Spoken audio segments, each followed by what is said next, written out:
Now in its 6th year, the Irish Stallion Trail is once again opening its many stud farms to the public, offering an opportunity for people to see behind the scenes and meet some of the stars of yesterday, hoping to breed the stars of tomorrow. Yeah, it's just gone from strength to strength. This year I think we'll have over 3,000 people on the trail, visiting farms, getting out, learning about our industry and seeing these great horses. So for people that love going racing, or there's people who want to get involved in the industry from an employment point of view, get out, talk to people, talk to the guys here that are handling the stallions, and they're just dying to talk about this industry and learn, and as the first step to maybe getting involved in the industry. Yeah, it's great. It's great for the business of a whole, It's a great initiative, as you say, when you start the first day, because it gets everyone involved, from local men in the street to everyone that's involved in the game, breeding wise and everything else. But it's a great PR for every stud farm that gets involved, so it's all good for the game, because you never know what kind of business you get out of it. Like people that haven't had an interest in the game, and they might all of a sudden, you never know, they might get a mare and they see a horse they like, and that's just all about, it's just a great scheme. It's a great initiative for everyone involved, and fair dues to get it going, and it's up and running, well known, and a lot of people are latching onto it now, which is great to see, It was a great idea by ITM to start this. It showcases the stallions, it helps promote the industry. Advertising is a huge expense in this side. The ITM have gone, we have seen clients this morning and yesterday. We had one client, a New Zealander that had never seen a national hunt stallion in his life, and I said it was just that he saw the advertisement for ITM, seeing this, going through it, but it's the footfall. There was one man came to us 2 seasons ago on the Stallion Trail, never heard of any of the stallions, which I was a bit going, all right, forget you. And we've had him with mares since then, and he's brought more on.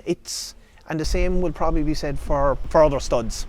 There will be people that will have gone in, will not have seen the advertising, but it's just to get people in that come in to see us, because people think, you can only come on these 2 days, but the Irish studs are open. Every Irish stud is the same. The customer comes first. A lot of the general public just drive past these big posh looking stud farms and often must wonder what goes on behind the gates in there, and it's great to be able to give them access to see what goes on in farms like this around the country, and as I said, to see the big stallions that are here, like Galileo and See the Stars, for example, 2 of the superstars of the global, worldwide sort of racing and bloodstock industry, 2 of the best stallions in the world, and anyone can come in and see them this weekend, which is fantastic.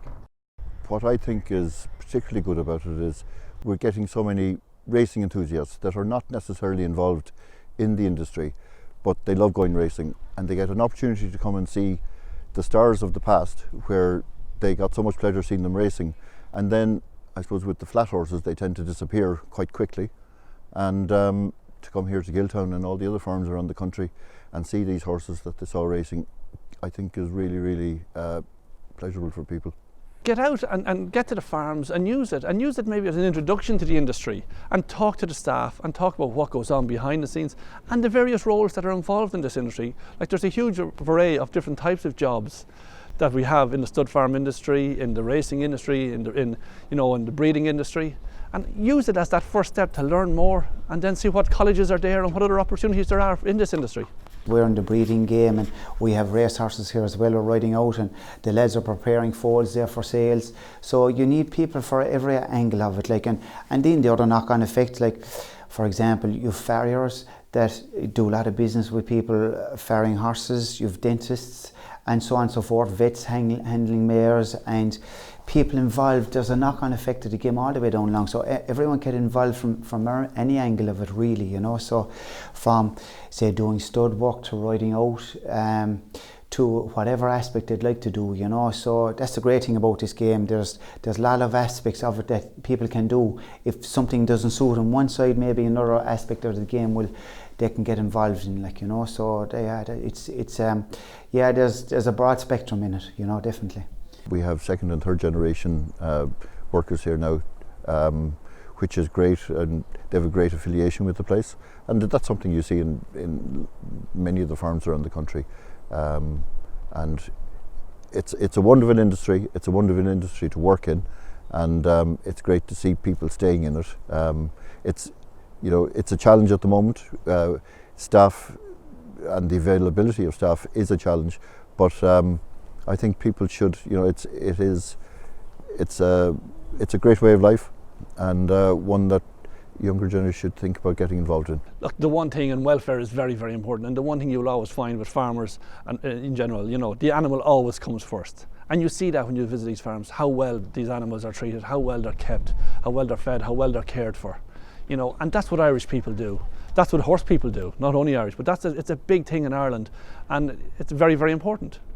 It's the same in the racing game, as you see the stable lads and lasses that look after their horses. They love them, they look after whatever 3 or 4 lads every day, and if anything happens to them, like, they're distraught, and it's the same in this game. You get attached to them because they're lovely creatures, like, because they kind of feed off what you do, and vice versa, and they're like ourselves, really. Like, you do the best you can for them, because, like, at the end of the day, everyone is trying to get them to a level where you're preparing for sales. You want to do the right thing before that. You're foaling them, you're bringing them through, you're feeding them, you're weaning them, and you're going through the process, maybe either selling them as foals or hanging on to them as 3-year-olds, say, in the national hunt game.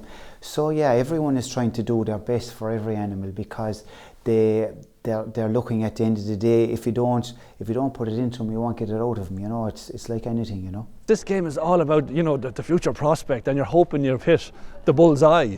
I say Harzan is going to have his first runners this year, and they have to hit the ground running. It's a tough business, but these people involved in the game, they're survivors, and they get out and they do it because they love the industry, and we're all hoping to see the next future hero. The standards that is around this country is phenomenal, and to compete with all these studs, you need to be offering the best product that you can. And it just so happens that our breeders who bring these mares along have the lineage, have the bloodlines, tried and trusted to bring to these stallions to mix with the blood, and the results on the track just speak for themselves.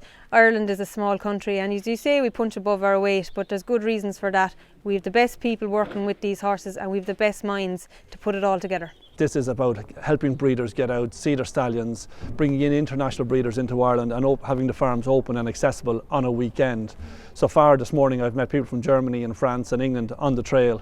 So it's from that point of view, they're here to pick their stallions for next year. So it is, the bottom line, it is about generating business, for those farms, and keeping the whole show on the road. Like, you're not going to make a success in this overnight. I don't think any stud ever has. But you're trying to improve your own stock, your client. We've seen it here, and other studs are the same. You will have your base client that is going to be there that came into you on the first day when you had your unraced horse, that it will be still there, that will have supported you all through it, and which helps this industry. There will always be clients that will move, they'll cover mares everywhere, but you'll always have one fella that will always guarantee you the one mare every year.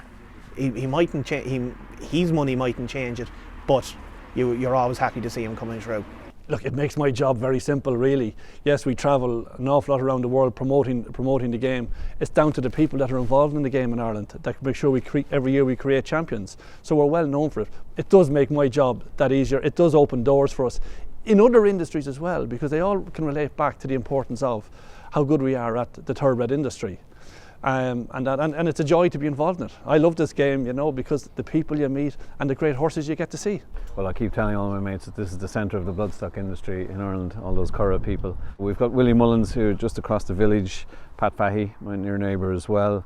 We've got Burgage Stud, we've got Jim Bulger, Jesse Harrington, Tom Mullins, Shark Hanlon, Pat Hughes, Tony Mullins, you name it. It's become a sort of a central area in bloodstock industry, and the Lord Bagnall, of course, my local, is the centre of it all. The weekend doesn't have my accent, From my own side of it, Alex Kearns in ITM has put a huge amount of work in getting this up and running, and the marketing side of it. But the farms themselves, the staff, it's an early time. We're only just back after Christmas, and they have the farms absolutely looking magnificent. So they've backed that. To the owners of the farms, it really is down to them and the hard work that they've done to make this whole weekend. The hospitality you get. Everywhere you go, there's always a cup of tea at least and a biscuit. And it's that hospitality that makes this trail so special.